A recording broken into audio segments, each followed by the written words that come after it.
Pappy Hour, let's talk it now. What's it like?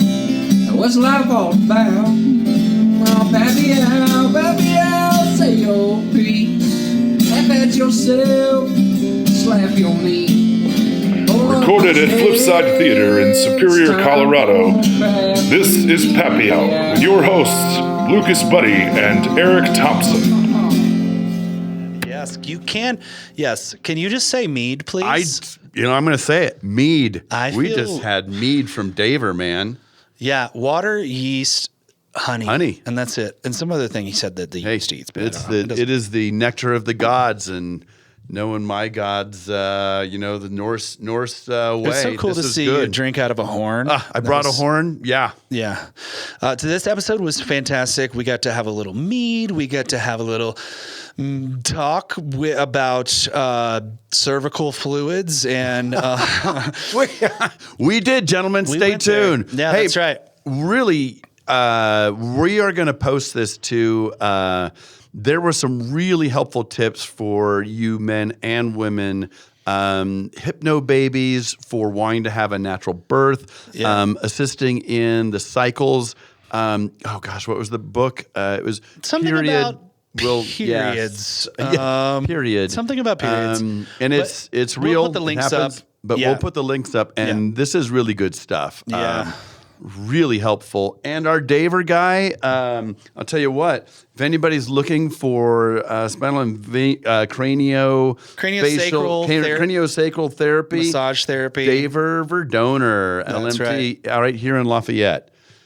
Right. You guys give Daver all your attention. This is a great conversation. Let's do it. Cheers. For all the dads who care about the moms out there, there's a book called The Period Repair Manual. And my wife swore by that. And that was like, I'm getting ahead of here, but when we tried to get pregnant, it was only 2, maybe 3 months of actually trying. Okay. And so we feel like we got really lucky. Yeah. Or you guys are just pro. I mean, give yourself some credit. we were taking all the supplements and doing all the things we could to set ourselves up for success. Yeah, that's good. Good for you. Oh, man. Well, Daver, I just want to thank you for coming. It's every week that we get to sit down with another dad. The stories, there's some threads that kind of go through all of what being a father is about, but it's so cool to hear all the different adventures and angles and points of view and perspectives that each dad brings. So just thank you for being here. Yeah. Thanks for having me. We are going to go back a little bit before we get to, if you're cool with saying your kid's name, do you want to leave your kid's name out of it? Or are you good? Yeah, Sage. So before Sage got here, who were you? What were you like? What was life like before you became a dad? No kids. No kids. Maybe Fancy Daver. Before marriage even. Just what? So, who's Daver? Okay. So I mentioned this just a second ago. I do massage and craniosacral therapy, and I'm going to come back to massage school, and one of their intro questions was say something about yourself. Now, I like beverages. Yeah. I was a barista for 7 years. I worked for Ozo Coffee. I helped them open, I think, 3 different stores. Okay, yeah. I learned volumes from them. I started brewing my own, basically kombucha at some point in life, and that stopped when the floods hit in 2013. Yeah. Sure. And I was brewing mead also because that was a lot more interesting than anything I could find in the stores. Sure. Because it's honey and water and yeast, and it's clean and delicious. The history of it too is cool. So, I don't know if you like that, but it's a very old beverage. Yeah. We could turn this into a mead podcast. Yeah, We're talking about babies. Another podcast. Like I said, I brought my horn, man. I brought my horn. When we have other glasses available, we can open. I brought a bottle of mead. Nice. So you were brewing mead. You were going to school. You were brewing coffee. A lot of stuff going on there. So and then met my wife Pamela. We dated for a while. We got married. Then COVID hit. So we got really lucky. We didn't wait an extra year to get married. Right. And then moved to Lafayette. Got a dog. got another dog. As you do. Had a garden. It's Boulder County. And they were like, okay, do you guys drive a Subaru too? I used to. She currently does. Nothing screams Colorado. We're in Colorado. Having 2 dogs and thinking about a kid and thinking about driving a Forester, I was like, something bigger might be a little nicer. Right. And so my wife, cars. Yes, 100%. So and it's funny to think about. I'm so glad we got the dogs first. Before you had a kid. Before we had a kid. Yeah. Love both of our dogs. They're both knuckleheads on their own. Yeah. Our second one was a lot more challenging than our first dog. His name is Mr. Bean. Mr. Bean. He's a cattle dog mutt. Okay. And our joke is when he was really pissing us off there for about a year, we were like, you're going to make a beautiful hat one day. Oh, yes. My God.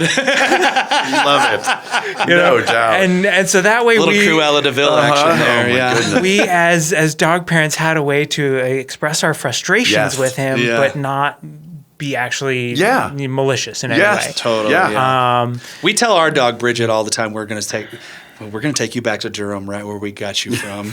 And we've got such a diva in Ruby. It's unbelievable. Ruby. But but that's a great thing. Is again major threads that we've talked about is. Guys, we get frustrated. Yeah. And, what a great way to learn with dogs and to learn non-malicious, as we say, ways. Yeah. Because it's just going to prepare you for those frustrations when your kid does something that they're just like, I don't know, it just happened. And you're like, oh, my goodness. Yeah. So, way to maintain it. Dang. So you had a couple of dogs before you had a kid. And did you guys get, you said you got pregnant pretty quickly. Were you already living here in Lafayette? Were you guys? Yeah. Okay. Yeah, great. we were very fortunate to buy a house kind of at the beginning of COVID. Yeah. Great interest rate. Right. We got super lucky there. Didn't have to deal with any bidding wars. And do you guys have a lot of family around here, or friends, or a network and stuff? Because it helps. It helps. Yes. So actually, born and raised in Boulder, I am. Oh, wow, that's great. So I don't think I knew that about you. Yeah. So I'm one of those unicorns, and my parents live in Louisville, so that's nice that they're just down the road. 100%. Have another aunt who lives in Louisville. I guess it is technically. It's kind of right on that border. Is it Louisville? Is it Lafayette? Right. Who really knows? Yeah. And so then you have a support system. We have a support system That's here. Great. We have another aunt and uncle live in Denver. That's cool. Great. My wife is from Illinois, so her mom comes out once every 3 months or so for a week-long visit, which is really nice. Nice. That's great. Yeah, we were talking earlier. We were realizing that 3 of our first 9 dads we've had on the podcast were all Chicago, Illinois people. So, I think Colorado definitely draws a lot of Illinois for Illinois sure. People. Yeah, my people are from Illinois as well. Okay. So I think we talked about that a little bit before. Maybe. Probably. Yeah. But well, I like what you were saying too. You guys were pretty fortunate, or as you say, fortunate, but it was pretty quick that your wife became pregnant. You guys were utilizing some supports. You mentioned some supplements. I mean, pregnancy doesn't happen quick for everybody. Is this something like you guys did some research with supplements and exercises or other things? Yes. Yeah. So I mentioned this book, the Period Repair Manual. Yeah. My wife, we also got interested in the fertility awareness method. Okay. I don't know how many people know about that. Is that the counting? Is it like a calendar thing, it's or so many things? Right. It's counting the days. It's taking temperature for the woman. Yeah. Taking your temperature first thing every morning. Yeah. Ideally before you get out of bed and writing it down. The cervical fluids change throughout process, the cycle. Yeah. So interesting. There's all these different markers you can track. Okay. And then you can pretty much know to the day when you're ovulating, to the day when you're going to start menstruating. So it's pretty self-aware. Right. Sure, you know? And I know that there's apps you can get and this and that, but my wife was old school and just pen and paper and had a folder so she could look through month by month. And then were you tracking this with her, or was this her whole journey? As much as, so I wasn't doing it for her, but I was aware also because we were we'd been married, 2019, 4 or 5 years. Okay. Before we got pregnant. Yeah. And then we were dating before that, and we were like consciously not making a kid. Right. And so this FAM method can be both for getting pregnant and like or not for getting pregnant. not getting pregnant. Yeah. All right. So, all you young people listening out there, this might be a good thing for you. Yeah, it might take a little math, a little bit of organization, but there are many ways to be responsible, and this is just one of them. Yeah, I do want to. You guys are going to hear like a small little time jump. It won't be that much, but I'm going to pause and we're going to grab us some drink. We some are. Glasses. I was going to say the same and let's thing. crack this mead open. We got to have some mead, man. So I'm going to Pause. I We're moved back. my microphone. It's okay. You're good. I think we hear you. He's going to take a listen real quick. Yeah, we're good. We're brilliant. Awesome. And we're drinking mead. We got on mead. Pappy We're Hour. back. Mead. You guys didn't even notice, but we just had to do that. I felt like it was just disrespectful to not have these in our hands. We're liver than we were before. Yeah. So where were we? We were talking.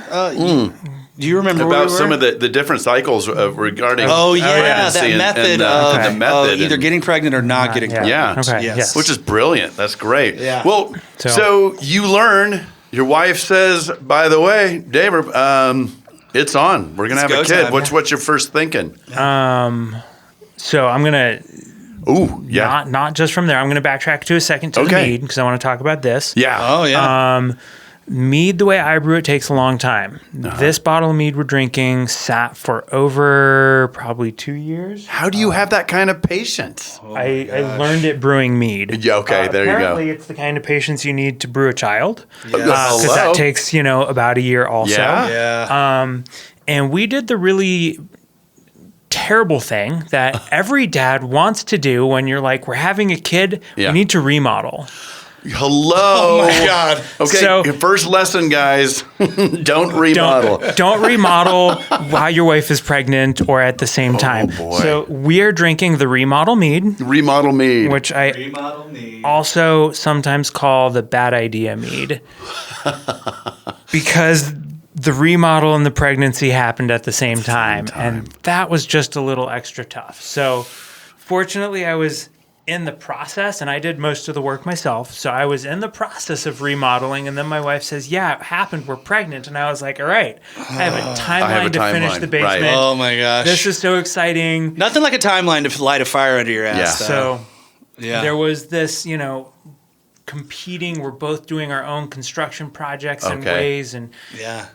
Pamela, my wife, could have used more support from me, and I could have used extra hands in the basement, but we were able to support each other as we needed, and excitement. You know, this there's that fire under my ass to finish, but also how cool. Life's about to change. We're going to, have a new human in our lives. And how many more beings can we pack in our house and not feel too cramped? Yeah. And that's a whole other thought of like, wow, and us in this country as, our demographic, we're space spoiled that, you have families of multiple generations and, living in 1 and 2 bedroom apartments. Right. And here we are in like a 4-bedroom house with space. And we're like, I don't know. Do we have enough? Right. A kid and dogs? Right. So a lot of excitement, a lot of like, got to get this done. And the good news is, both of our races finished as they should have. Good. Okay. And the basement happened first, so that we had a place to like move into our new rooms and not be mid-construction when our son was born. All right. So not everything was done, but that's okay. Yeah. It doesn't always happen that way, but like sometimes things work out just perfectly the way they need to. Yeah.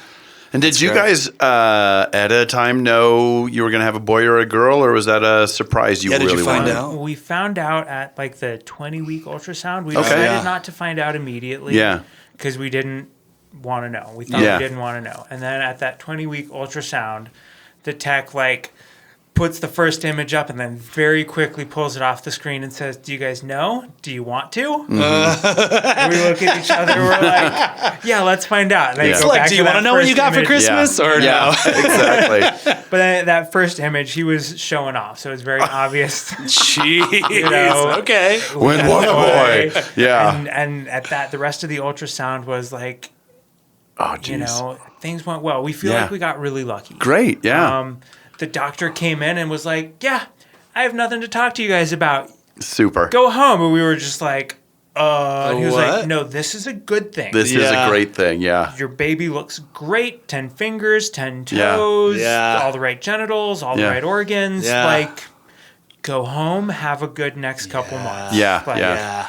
And we were like, "Oh, okay. Yeah. Cool." Were you like, would that gave you like some peace? Yeah. Definitely gave us some peace because the process can be a little dicey sometimes. And so to be able to hear that from your doctor, great. Yeah. It was relieving. Yeah. And then you left feeling like, do they really know? I mean, how sure are they? Or you were like, no, this is good. We were able to relax for the next couple of months. We were able to relax. That's great. As much as being pregnant and remodeling. Yeah. In the realms of, is our baby okay? Right. Yes. Yeah, that's super. And, also we feel like, I don't know, you never know. Everyone's a different level of in tune with their body. Yeah. I believe that we can talk to ourselves, and when moms are pregnant, we can talk to the kid, and the mom can talk to the kid, and the kid can talk back to the mom, and it's not like a voice in her head, but there might be urges or images. Sure. There's a communication going on. It goes both ways. Right. And that it felt like for us that line of communication was really open the whole time. Mm-hmm. That's great. And there's a really neat study. It was really fun to watch and practiced it myself. Is babies know the mom and dad's voices even when they come out. I mean, immediately. Yeah. And so dads do talk while your baby is inside. Because that's so important. They showed they had a doctor talking and a dad talking, and the kid, every kid turned their head towards the father's voice and away from an unfamiliar voice. So you can connect pre-birth, and it really is something. Yeah, I mean, it can be hard to feel that, I think, for some dads but just know that it's happening. Yeah. So just because you're not connected to it the way that your wife is, that your partner is connected to it, know that you are establishing that communication, that connection from way earlier than you think. Totally. Yeah. So what was it like to meet Sage for the first time? And we got a big bright smile right now on come on. Daver's face. That's everybody. This kid. That kid. So the best hair in Lafayette. Yeah, I mean, yes. Hands down. Can't deny that. Yeah. My wife and I are both brown hair, brown eyes, and our son is like blue eyes and blonde hair. Yeah. Yes, of course. They were like little like steely blue. And okay. We weren't quite sure, were they like gray, were they blue? It depended on the light and mood and it's the mead. It's the mead. back to the Norse essence. You got it. But yeah, no, we do have recessive genes on both sides. So Yeah. We saw that and we were like, yes, that makes sense. Okay, that tracks. But yeah, I think the story of his birth is kind of a thing. Yeah, go for it. My wife's water broke at like 4 a.m. on Friday morning. But she wasn't like having contractions in labor. So we go to the birth center because we were hoping for a birth center birth. Yeah. Go to the birth center for an appointment and go for acupuncture and go home. And they're like, yeah, you have 24 hours to be in active labor. Because otherwise the medical society here gets concerned. Okay. So we were like, okay, the clock is ticking. Yeah. So we go home. She has some castor oil doses because that's something that is believed to help encourage pregnancy and encourage contractions. And so she takes a couple of those doses, and we walk around our neighborhood. Sure. And we have dinner, and we play Ticket to Ride is a it's a great game. Yeah, it's super fun. Rails the train game. Yeah, it's super great. Yeah. Rails and Sails. Rails and Sails, which is the entire world. The map goes from one edge back to the other. It's like Risk without battling. Yeah. So, I like that better. That was our labor activity of we're trying to kill time and be in a good mood about this. Yeah. And 10 o'clock that night, her fluid changes color. Oh. And we risk out of the birth center. There's a little concern. They say, take a shower, take a deep breath, go to the hospital. Okay. So we do. Yeah.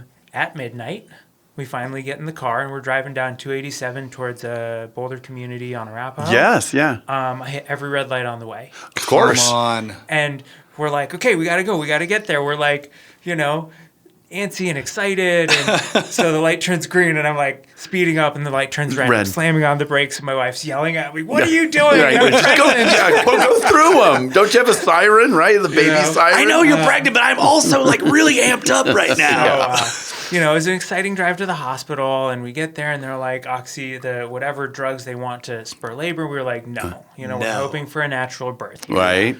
And they did a cervical check, and she was like, mostly effaced and halfway dilated, and they said, "Oh, we're not worried. Try and rest, get some sleep. We'll see you at 6 a.m. This is the OB who was on call for the night. This is like 1 or 2 a.m. at this point. Oh my gosh! And they said, "See you at 6 a.m." So get some rest. Right, and we're like, "Okay, sure." Right. The nurse is like, we're going to put the IV in now just so that it's there. And my wife goes, hold on, I need to use the bathroom. Okay. Oh. The castor oil finally worked. Oh, boy. She came out of the bathroom and was in like full-on contractions. Wow. Shoo. So get some rest. Sure. Right. Nope, this is... Because you'd been up since 4 a.m, probably, right? No, she was. Me up at that point. Oh, okay. Yeah, she's a gem. What a trooper. She's a trooper. She's amazing. Yeah. I mean, maybe she told me at that point, but it was like, this just happened, but like, let's go back to sleep. Okay. So... 24 hours later, I think she was in contraction. Did you catch some better lights on the way home? On the way home, yes. Oh, yes. Okay. All green, so you got some rest. Sorry. Okay, great. Yeah, I was like, better lights. I was so confused for a second.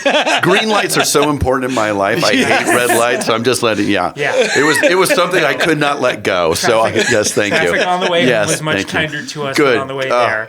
All right. This story's getting... So how long was she in labor for? Couple hours of contractions, maybe an hour of pushing. Yeah. Wow.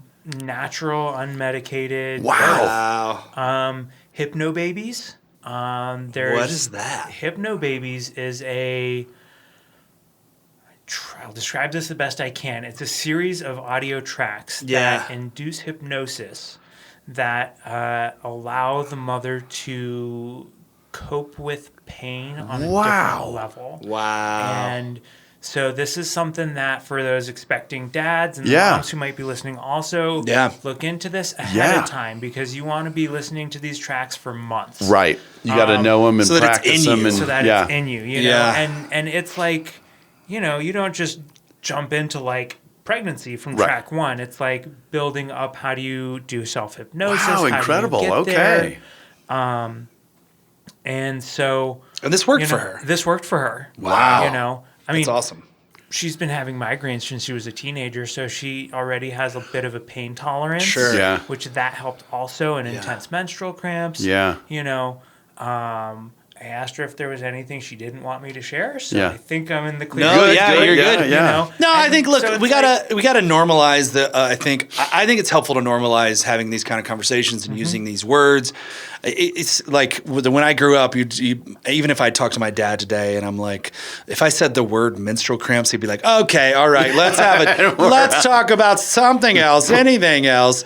But like, it's I like the phrase, if it's mentionable, it's manageable. Like, let's talk about it. So please, thank you for using these terms so that it's not that big of a deal. Right. And again, this has been great because we're learning a lot of different ways and and strategies for becoming pregnant, how to have a natural birth, which I think so many families really want. Yeah. But that initial pain, not that I experienced that, but my wife, and seeing that her eyes was just like, oh my God, and you're so helpless. So here's something that can really be something where maybe not everybody's feeling helpless and they're working as a team easier and more comfortably. So great stuff. It was the one acceptable reason for me to be on my phone during the whole labor experience was to manage these tracks. And so we had my little Bluetooth speaker in the delivery room with us. That's great. And so we were going through different tracks during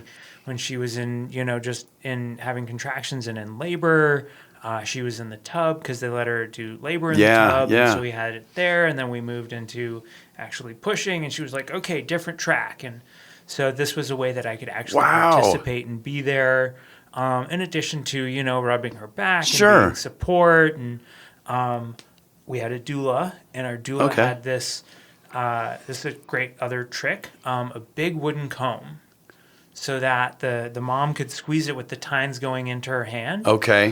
Is this like a pressure point kind of situation, or just like a stimulus? A stimulus thing. Yeah. Okay. Our brains can only actually keep track of one pain source at a time. Okay.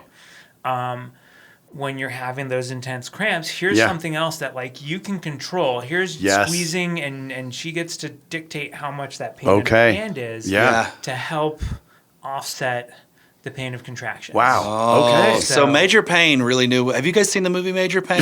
There's a part in there where this kid is whining about something, and he's like, let me show you a little trick to take your mind off that pain. And he's basically saying he's going to break the kid's finger. Right. But there's a little bit of truth to if you can control the pain in one area, you can bring it. That's fascinating. Yeah, that is fascinating. This is great. Yeah. So, and my wife was an absolute trooper. And then when Sage was born, it was the 7-something. Yeah. Morning time, the sun was up. Yeah. Numbers get foggy when you're up all night, Yeah. right? Yeah. So, but I remember the sun was up and the birds were chirping, and here was this squishy little cute as can be. Yeah. And I know there's babies come out and they're either potatoes, aliens, or old men. Right. Ours looked like a kid. Yeah. Oh, that's incredible. And, it was one of those where we were like, okay, taking bets on what he's going to look like. And he comes out and it's like, oh, he looks, it wasn't a long birth. I've heard that if it's a real long labor, 12 to 24 hours, the head can kind of get a little squishy, which it's supposed to. Right. Yeah, the bones that move. Can pass through the birth canal. Yeah. But if it's a really long, difficult labor and the kid spends a lot of time being crammed in the birth canal, the head can kind of stay in that slightly deformed shape before it regains its natural roundness. Yeah. Sure. And so that's why it's one of those cone heads are nothing to be worried about. Yeah, right. That way that's oh my God, normal. ours was so it coned. goes Yes. away. Yeah. They're so resilient, especially at that age. God, that is a great story. But so hang on, you're holding this kid. Yeah. You guys, you had a pretty positive birthing experience. Yeah. You guys prepared for this amazingly. And so Sage is with you, and you got to be losing your gourd. What has changed with you over the last, what is it? How old now is Sage? 17 months? Same age as very similar to Stella? Yeah, we were in a birthing class. Okay. Together, right? Yeah, that's how we met. Okay. That's how we met. So 16 to 18 months. And what's changed in you? Or what's life you like guys, now? You guys are both seeing so many dang milestones. It is amazing. I've got 20-year-olds, so the milestones have happened, right? Yeah. But you guys are just seeing it. And as having a degree in child development, I love hearing these aspects. So I was just saying this last night because Sage is he can use a fork and a spoon. Nice. He's not always good at stabbing things with the fork, but he's getting there. And I just looked at him. I was like, man, this is my favorite of your milestones so far is feeding yourself. Yeah, totally. Thank you. Yeah. Because I remember when he could hold the bottle for himself, and I was like, oh my God, this is amazing. Yeah. Huge. So something I haven't heard any of the other dads talk about yet was the postpartum depression. And that actually hit for me in a way. Okay. Interesting. Because I like to rock climb. I was in the climbing gym. I was active. I was remodeling a basement. I was go, doing, moving, working. Okay. Kid's born. Yeah. I let my gym membership lapse because we figured I would need to spend more time at home supporting my wife and the kid. And dumbest thing ever. That lack of movement for me. Yeah. And so note to all you dads and future dads, don't quit the gym. Yeah. That exercise is going to save your life. Yeah. Because as sweet as it was to have him, and he's amazing. There were moments where I was just sitting on the couch with a bottle and just like in my own hole. Yeah, and lumping. Totally. And you're not as good of you're not as adequate of a support system to your kid, to your partner, when you are so taking care of your own mental health during that time, whatever that is, whether it's go for a run, go to the gym, go climb something, like that is important. And when you show up, you're able to show up more fully for your people. Well, I love that you're talking about this. I mean, just yesterday we were out, and a young woman asked about, have you guys talked about men's postpartum and mental health? So, I mean, the fact that this is less than 24 hours later, what is running through your head? Was there anything? Did you begin to have any, I don't know, a negative look on your own child at this? Was there, you're keeping me from doing this? I mean, what was your mental health? No, I wasn't blaming him. Okay, great. There were times where it was like I got frustrated. Sure. My wife's a musician, so she had some overnight gigs. Okay. And during those overnight gigs, when he was just like screaming at me for hours, like I'm losing my mind. Sure. I'm, going into the garage to scream so that I'm not screaming at him. Yeah. Again, guys, remove yourself when that happens. Just remove yourself. When you scream and they're close enough and you hear them scream back, you're like, shit. Yeah. Yeah. That's not what I wanted to do. Right. I was trying to make myself less stressed, and instead I made them more provoked. So get out of the room, go outside. Yeah.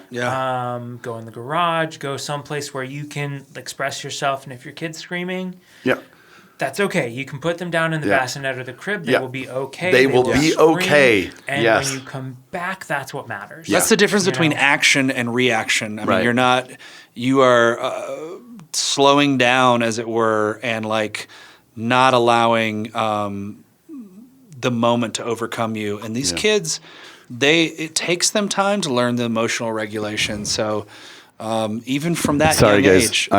Go, keep talking. No, you're good. My please. horn is empty. Your horn is empty. And you're talking some very good sense. And but yeah, like taking time. I was watching some social media thing earlier today, and it was talking about like when your kid is being disrespectful or when your kid is losing it. A big tool is to not comment on it right away, but be like, you know what? Take a breath. We're going to talk about this later. Yes. And that gives them, because, and you guys probably know this from child development and massage therapy, and like when your nervous system is triggered, and I use that word by like you go into that fight or flight mode, and it's hard for you to think of anything else. And so sometimes we need space from the situation to be able to have a conversation that will make progress. So giving yourself time to get out of the room and have that emotion, and then come back in with a fresh perspective. Do it. Guys, you don't have to lose it on your kids. And that's a good call. I think one of the things, working in education, when we have a student that really is in a struggle moment, really emotional, is it's about 20 minutes before that kid can come back to baseline. Yeah. And we get the same way. We don't believe that necessarily because we're adults and we can so control what we're doing. But if we're heightened, it will take us time. Good 20 minutes, to get ourselves back to thinking. So take your time, and it's a very powerful thing often too to say, you know what, I'm not ready to give you my feedback right now. I'll let you think about it while I think about it. And then the kids are like, what is my parent thinking right now? So they're able to internalize it, you hope, right? And so it's the new wait until your dad gets home. It's like, wait until I think about this for a little while. And you're like, oh, no, just do it right now. Please just say it. Just scream. Get it over with. Yeah. So it can be a powerful tool just for both of you. So. Oh, man. Daver, this has been so this is fun. Great. Yeah. Thank you for bringing the mead. This is delicious. Thank you. Is there anything we can plug for you? Because I know that you do massage therapy. Right. I actually have a session that our mutual friend Ayal got for me. Nice. Hoping to have him on the pod pretty soon. So I will be calling you very soon. Yeah. I just got to look at our calendar. And what's the business? What's the Bodywork by Daver. Bodywork by Daver, folks. So I do massage and craniosacral therapy. I actually took a course specific on craniosacral therapy for conception, pregnancy, and birth. So it was like, hey, this is coming up in my life. How can I support my family directly? Great. Yeah. How can I support other families also? Because I know there's a lot of, like, so many people have these war stories and horror stories of pregnancy and birth. And it's like, I'd like to believe that doesn't have to be the way. Okay, yeah. And how can I just give to the community and to the universe and, like, try and make change one person at a time, one family at a time. Yeah. Also, it's not just about moms and babies. I work on everyone. Yeah. Cool. I actually don't work on babies. I know someone else I can refer to that. Yeah. Oh, very nice, though. Yeah. So, like, if you live in this area, we're going to put Daver's information up on our social media. We'll put it up, or it'll be available. And if you have any questions, please call the Pappy line and leave a message or email us. And, something else, we've just learned that we've got listeners in Ghana. So if you're still listening and you need to fly out to help with pregnancy, Daver's here. Yeah, we know a guy. So, we know a guy. Yeah. Awesome. Yeah. Cool. Daver, thank you so much. You've been Skull, great. This is delicious mead. Thank you. Cheers, guys. Cheers. You only get one spin around this rock. You only have so many days until it stops. And how you show up for your kids, well, that's your superpower. You might not know it now, but this is your Pappy Hour. Pappy Hour, let's talk it out. What's it like? What's life all about? Oh, Pappy Hour, say your piece. Laugh at yourself, slap your knee. Pull up a chair, it's time for Pappy